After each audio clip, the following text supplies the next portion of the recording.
प्यारे बच्चों, अब हम कक्षा 10 के सामाजिक विषय को देखेंगे कि भारत में राष्ट्रवाद कैसे हुआ। उसके तो हमने देखा कि जिस प्रकार से यूरोप में राष्ट्रवाद का उदय हुआ, सेम उसी तरीके से भारत में राष्ट्रवाद का उदय हुआ। तो जो कल मैंने आपको बताया था कि एक हेडिंग दिया था, प्रथम विश्व युद्ध, खिलाफत और असहयोग आंदोलन। हम देखेंगे सन 1919 के बाद भारत में राष्ट्रीय आंदोलन के नए क्षेत्र फैल गए। इस आंदोलन के नए सामाजिक समूह भी सम्मिलित हो गए, अलग अलग लोग भी शामिल हो गए। संघर्ष की नई प्रणाली विकसित हो गई और प्रथम विश्व युद्ध ने एक नई आर्थिक राजनीतिक स्थिति पैदा कर दी। इसके कारण रक्षा व्यवस्था भारी वृद्धि हुई और इस खर्चों पर भरपाई करने के लिए युद्ध के नाम पर कर्जे लिए गए, करों में वृद्धि की गई और सीमा शुल्क बढ़ा दिया गया।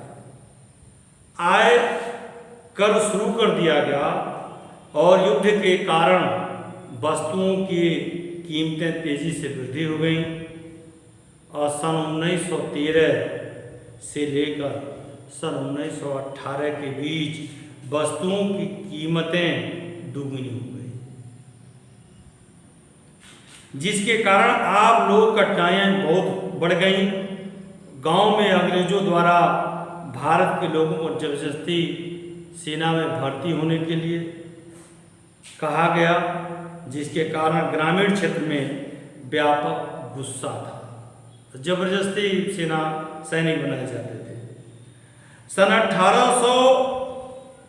1918 और 20 सन 1918 और 19 और सन 20 से 21 में देश के बहुत सारे हिस्से में फसल खराब हो गई, जिसके कारण खाद्य पदार्थों में बड़ी किल्लत पैदा हो गई।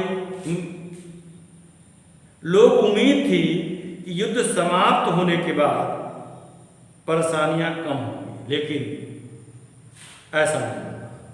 इसलिए इसी समय महात्मा गांधी के रूप में एक नेतृत्व सामने आया और उन्होंने संघर्षों का एक नया विचार प्रस्तुत किया। एक महात्मा गांधी आए, जो समस्या थी उन्होंने एक विचार दिया कि ऐसा होना चाहिए। पहला, सत्याग्रह का विचार। महात्मा गांधी द्वारा जनवरी 1915 में दक्षिण अफ्रीका से लौटे थे। कब लौटे थे? 1915 में। महात्मा गांधी दक्षिण अफ्रीका के नए तरह के अहिंसात्मक आंदोलन के रास्ते पर चलते हुए वो अपने नक्सलवादी सरकार की सफलता पर लोहा लिया था। उन्होंने अफ्रीका से सीखा था। इस मार्ग को सत्याग्रह कहा गया। इस मार्ग को सत्याग्रह कहा गया। सत्याग्रह के विचार में सत्य की शक्ति का आग्रह। जो सत्याग्रह है उसके सही डिफिनेशन किया जाए, उसकी व्याख्या किया जाए तो यही है कि सत्य की शक्ति पर आग्रह और सत्य का खोज पर जोर दिया गया था। उसका अर्थ यह था कि अगर आप उद्देश्य सच्चा है और संघर्ष अन्याय के विरुद्ध है तो उत्पीड़ित के मुकाबले करने के लिए आपको किसी शारीरिक बल की आवश्यकता नहीं है। अगर सही व्यक्ति हैं, आपका जो काम कर रहे हैं सही है, भले ही वो बलवान व्यक्ति हो, प्रतिरोधक की भावना या आक्रमण का सहायता लिए बिना सत्याग्रही केवल अहिंसा के सहारे अपने संघर्ष को फैला सकता है। अहिंसा, कोई हिंसा नहीं करना है, कोई मारपीट नहीं करनी है, लेकिन आपको संघर्ष करना है और समाज के सभी लोगों को बताना है, इसको जोड़ना है, प्रेरित करना है। इस संघर्ष के अत्यंत सत्य की जीत होती है।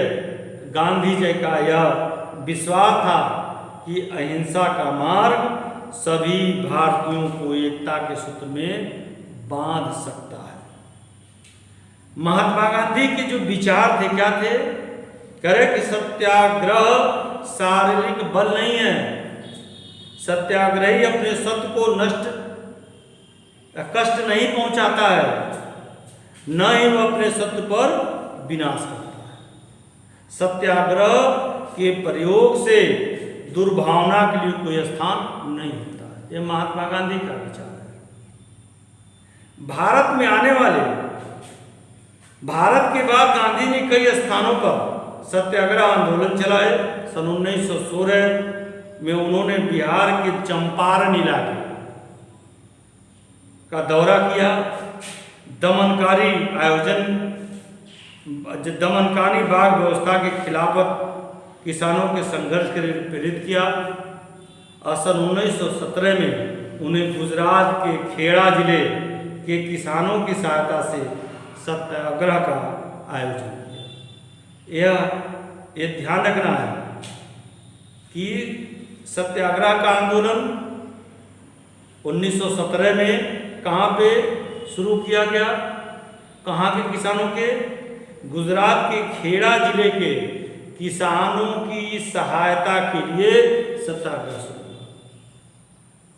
चाहे वह चाहते थे कि लगान वसूली ढीली कर दी जाए, यह उनका मांग था।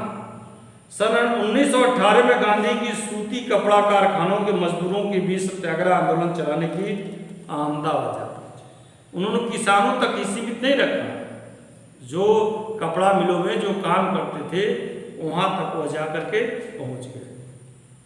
गांधी जी को राजनीतिक स्वतंत्रता का नहीं चाहते थे, बल्कि समाज को आर्थिक, सामाजिक, आध्यात्मिक उन्नति भी चाहते थे। ऐसा नहीं कि मात्र को स्वतंत्र हो जाए, हमको सब क्षेत्र में स्वतंत्रता था। इस भावना से प्रेरित होकर उन्होंने ग्रामोदय संघ, तालमी संघ यानी प्राथमिक शिक्षा तथा हरिजन संघ की स्थापना किया। इससे प्रेरित होकर उन्होंने कुटीर उद्योग के विकास पर बल दिया और खादी उनकी आत्मनिर्भरता और आर्थिक कार्यक्रम का प्रतीक था। खादी व्यवस्था वह ये मानते थे कि हम आत्मिक निर्भरता हमको मिलेगी और आर्थिक कार्यक्रम का सबसे बड़ा हमको यह प्रतीक माना जाए। उन्होंने कहा था कि खादी वस्त्र नहीं है, खादी एक विचारधारा है। खादी वस्त्र नहीं, एक विचारधारा है। यह महात्मा गांधी की कही हुई वाणी है। अब हम दूसरी हेडिंग देखेंगे, रॉलेट एक्ट। यह अगले वीडियो में हम आपको बताएंगे रॉलेट एक्ट क्या है। तो हम चाहेंगे कि सभी बच्चे हमारे कक्षा 10 के बच्चियां कक्षा 10 के जल्द से जल्द अपना एडमिशन कराएं।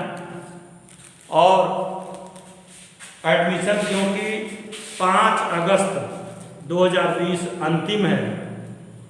5 अगस्त 2020 के बाद कोई एडमिशन नहीं होगा। अगर होगा भी तो विलंब शुल्क के साथ होगा। मैं चाहूँगा जितने लोग वीडियो देख रहे हैं वो सभी बच्चों को बताएं कि वह पढ़ाई चल रही है, ऑनलाइन क्लास चल रहे हैं। आप जानते हैं कि अप्रैल में भी क्लास चले थे, हम दूसरे अध्याय पे इतिहास में। तो हम चाहेंगे सब लोग जुटें और इसको देखें और एडमिशन कराएं, क्योंकि 5 अगस्त 2020 को अंतिम तारीख है कक्षा 10 में एडमिशन कराने के लिए। 9, 10, 11 और 12 का एडमिशन का अंतिम तिथि 5 अगस्त 2020 है। Thank you.